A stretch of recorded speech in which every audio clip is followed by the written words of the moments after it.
नमस्कार मित्रों, बोधशाला के न्यूज हेडलाइन वीकली में आपका स्वागत है। देखते हैं इस सप्ताह की कुछ प्रमुख खबरें। 23 अप्रैल को विश्व पुस्तक दिवस एवं कॉपीराइट दिवस मनाया गया।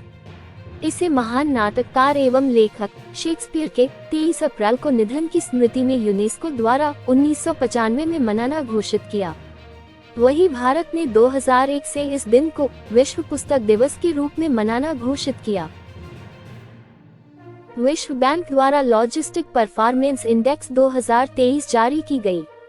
इसमें प्रथम 3 स्थानों पर क्रमशः सिंगापुर, फिनलैंड एवं जर्मनी रहे, जबकि अंतिम 3 स्थानों पर क्रमशः लीबिया, अफगानिस्तान एवं सोमालिया रहे।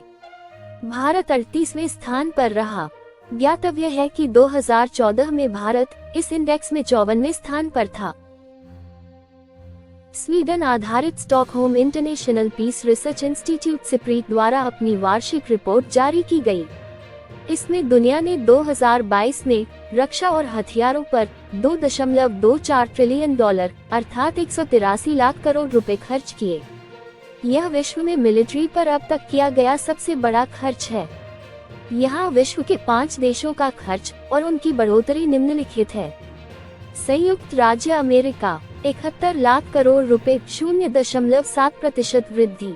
चीन 23 लाख करोड़ रुपए 4.2% वृद्धि।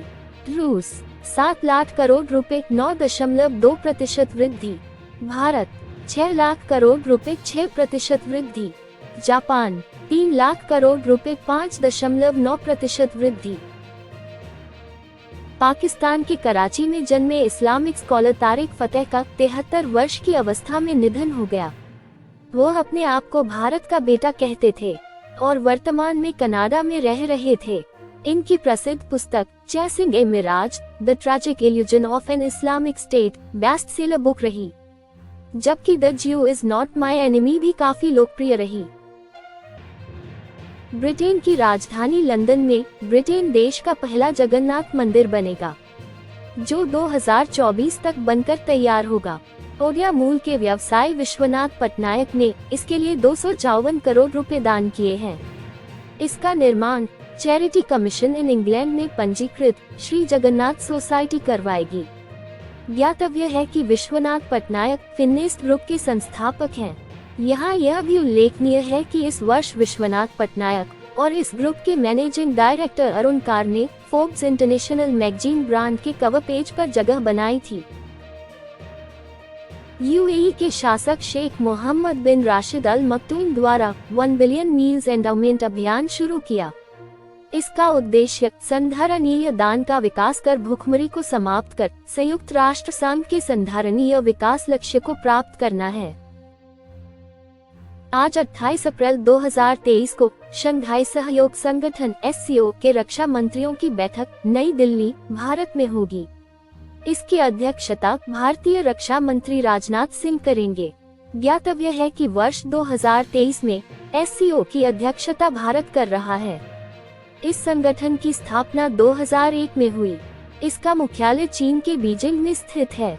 इसमें 8 सदस्य देश चीन, कजाकिस्तान, किर्गिस्तान, उज्बेकिस्तान, तजिकिस्तान, रूस, पाकिस्तान एवं भारत सम्मिलित हैं।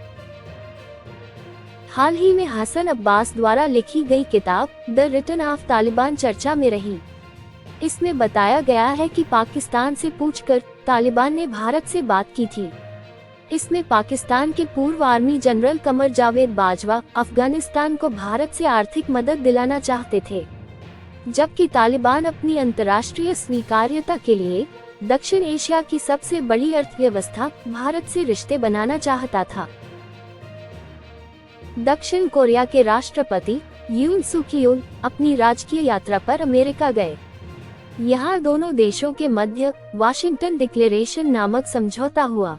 इसमें उत्तर कोरिया के खिलाफ किसी भी संगठन में परमाणु हथियारों के इस्तेमाल से जुड़ी योजना में दक्षिण कोरिया को शामिल किया जाएगा। इसके लिए दोनों देश नाभिकीय कंसल्टिंग समूह बनाएंगे। हालांकि दक्षिण कोरिया स्वयं नाभिकीय हथियार नहीं बनाएगा। अमेरिका अपनी नाभिकीय बैलिस्टिक मिसाइल एवं सबमरीन दक्षिण कोरिया भेजेगा, लेकिन इन्हें सियोल में तैनात नहीं किया जाएगा। 24 मई 2023 को क्वाड देशों की बैठक ऑस्ट्रेलिया के सिडनी में होगी। ज्ञातव्य कि इसमें भारत, ऑस्ट्रेलिया, जापान एवं अमेरिका देश सम्मिलित हैं। इसमें भाग लेने भारत के प्रधानमंत्री नरेंद्र मोदी जी जाएंगे। ब्लूमबर्ग बिलियनियर्स इंडेक्स के अनुसार मेटा के CEO mark Zuckerberg Mukesh Ambani को पीछे छोड़कर 7.13 लाख करोड़ रुपए संपत्ति के साथ 12वें पायदान पर पहुंचे। वहीं मुकेश अंबानी 6.73 लाख करोड़ रुपए संपत्ति के साथ अब 13वें स्थान पर पहुंच गए हैं। इस रिपोर्ट के अनुसार 17.10 लाख करोड़ रुपए के साथ बर्नार्ड अर्नोल्ड प्रथम स्थान पर, जबकि 13.24 लाख करोड़ रुपए संपत्ति के साथ एलन मस्क द्वितीय स्थान पर हैं। ऑस्ट्रेलिया ने रतन टाटा को अपने देश के सर्वोच्च नागरिक सम्मान ऑर्डर ऑफ ऑस्ट्रेलिया से सम्मानित किया। प्रधानमंत्री नरेंद्र मोदी जी के रेडियो कार्यक्रम मन की बात के 100 एपिसोड पूरे होने पर 30 अप्रैल को 100 रुपए का सिक्का जारी किया जाएगा। इस पर मन की बात 100 लिखा होगा। इसके साथ ही इस पर माइक्रोफोन एवं अशोक स्तंभ की आकृति निर्मित होगी। डीआरडीओ और भारतीय सेना ने बंगाल की खाड़ी में जहाज से दागी जाने वाली ballistic missile defence system BDS endo atmospheric missile का पहला फ्लाइट ट्रायल सफलतापूर्वक किया। भारतीय अंतरिक्ष अनुसंधान संगठन इसरो ने आंध्र प्रदेश के श्रीहरिकोटा स्थित सतीश धवन अंतरिक्ष केंद्र से सिंगापुर की 2 सैटेलाइट को टेलियोएस 2 और ल्यूमलाइट 4 को PSLV C-55 से पृथ्वी की निम्नतम कक्षा में सफलतापूर्वक लॉन्च किया। यह PSLV की 57वीं उड़ान थी। आज प्रधानमंत्री नरेंद्र मोदी जी केरल जाएंगे। वहां वे निम्नलिखित का उद्घाटन करेंगे। देश की पहली वाटर मेट्रो सर्विस, यह कोची और इसके समीपस्थ 10 द्वीपों को जोड़ेगी। केरल की पहली वंदे भारत एक्सप्रेस जो तिरुवनंतपुरम और कासरगोड के मध्य चलेगी। तिरुवनंतपुरम में पहले डिजिटल साइंस पार्क की आधारशिला भी रखेंगे। विश्व कप तीरंदाजी का आयोजन तुर्की के अंताल्या में हो रहा है। इसमें ज्योति सुरेखा वेन्नम और डी ओजस की भारतीय मिक्सड टीम ने ताइवान को हराकर स्वर्ण पदक जीता। वहीं व्यक्तिगत श्रेणी में भी सुरेखा वेन्नम ने स्वर्ण पदक जीता। सूडान में आर्मी और paramilitary rapid support force RSF के मध्य चल रहे गृह युद्ध में भारत ने वहां से फंसे भारतीयों को सुरक्षित निकालने के लिए ऑपरेशन कावेरी शुरू किया। लद्दाख सेक्टर के चुशूल मोल्दो में भारत और चीन के मध्य कोर कमांडर स्तर के 18वें दौर की वार्ता हुई। 25 अप्रैल 2023 को विश्व मलेरिया दिवस मनाया गया। इसकी theme time to deliver malaria invest, innovate एवं इम्प्लीमेंट रखी गई। ज्ञातव्य है कि भारत सरकार ने 2030 तक मलेरिया के पूर्ण उन्मूलन का लक्ष्य रखा है। इससे देश भर में 2015 से 2022 तक मलेरिया के मामलों में 85.1% और मृत्यु में 83.6% गिरावट आई है। देश में मलेरिया से सर्वाधिक मौतें महाराष्ट्र एवं छत्तीसगढ़ में होती हैं। अमेरिका के मियामी में आयोजित ग्रीन वर्ल्ड अवार्ड्स 2023 में भारत की सार्वजनिक क्षेत्र की Maharatna company power grid corporation of India limited को ग्लोबल गोल्ड अवार्ड प्रदान किया गया। 26 से 27 अप्रैल 2023 तक 2 दिवसीय one earth one health advantage health care India के 6ठे संस्करण का आयोजन नई दिल्ली के प्रगति मैदान में हो रहा है। इसकी थीम मेडिकल ट्रैवल और हेल्थ केयर एक्सपोर्ट रखी गई है। इसका उद्देश्य इंटरनेशनल मेडिकल टूरिज्म के तौर पर भारत को पहचान दिलाना है। इसे प्रधानमंत्री नरेंद्र मोदी जी द्वारा वर्चुअली संबोधित किया गया। इसमें 10 देशों के स्वास्थ्य मंत्रियों के साथ 70 से अधिक देशों के 500 से अधिक डेलीगेट्स ने भाग लिया। पंजाब के पूर्व मुख्यमंत्री और शिरोमणि अकाली दल के संरक्षक प्रकाश सिंह बादल का 95 वर्ष की अवस्था में निधन हो गया। वे 10 बार पंजाब में विधायक बने। 1970 से 2017 के मध्य पंजाब के 5 बार मुख्यमंत्री बने। उन्हें 2015 में पद्म विभूषण से नवाजा गया, लेकिन किसान आंदोलन के समर्थन में उन्होंने इसे लौटा दिया था। भारत के हिमाचल प्रदेश में शरणार्थी के रूप में रह रहे तिब्बती धर्मगुरु दलाई लामा ने 64 साल बाद रेमन मैग्सेसे पुरस्कार प्राप्त किया। यद्यपि उन्हें इस अवार्ड के लिए 1959 में चुना गया था, लेकिन वे चीन के तिब्बत पर आक्रमण के कारण यह पुरस्कार लेने नहीं जा सके। इसे एशिया का नोबेल भी कहा जाता है।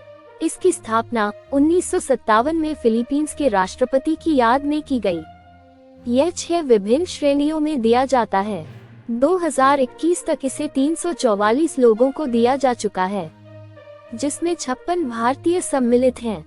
पहले भारतीय विनोबा भावे थे, जिन्हें इसे 1958 में दिया गया। 68वें फिल्म फेयर अवार्ड 2023 का आयोजन जियो कन्वेंशन सेंटर BKC मुंबई में हुआ। इसमें निम्नलिखित ने अवार्ड जीते।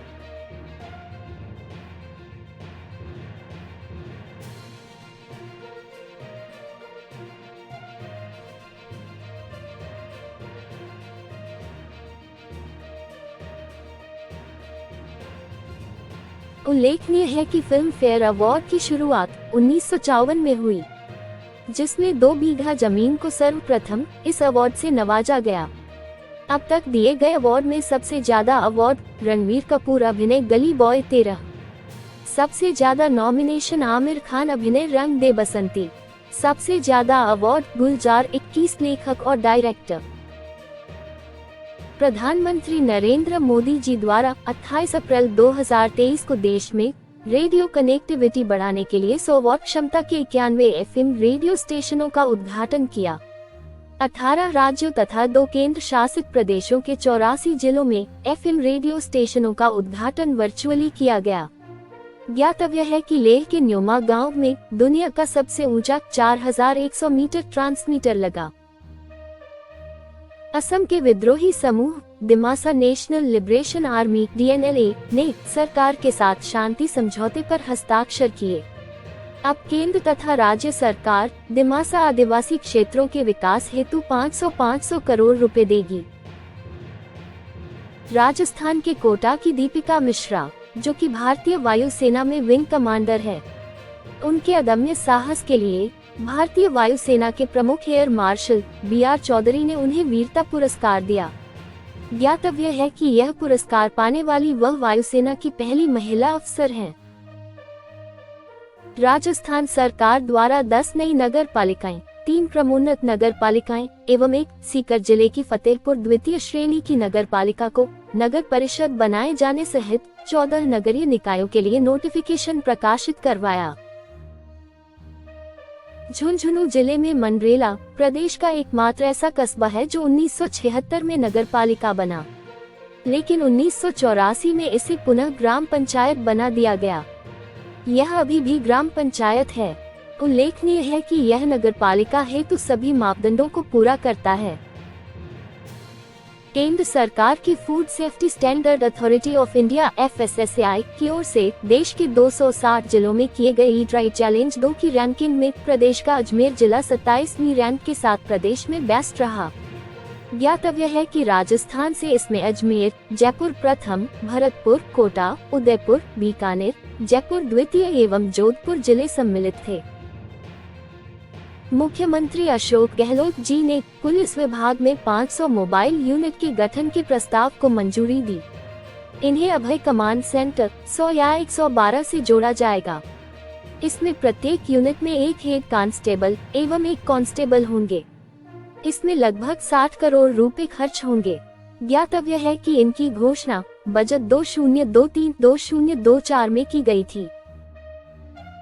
झुंझुनू के कालेरा बास में 17 बीघा जमीन में देश के मानचित्र के आकार में 12 ज्योतिर्लिंग एवं माता वैष्णो देवी का मंदिर बनेगा।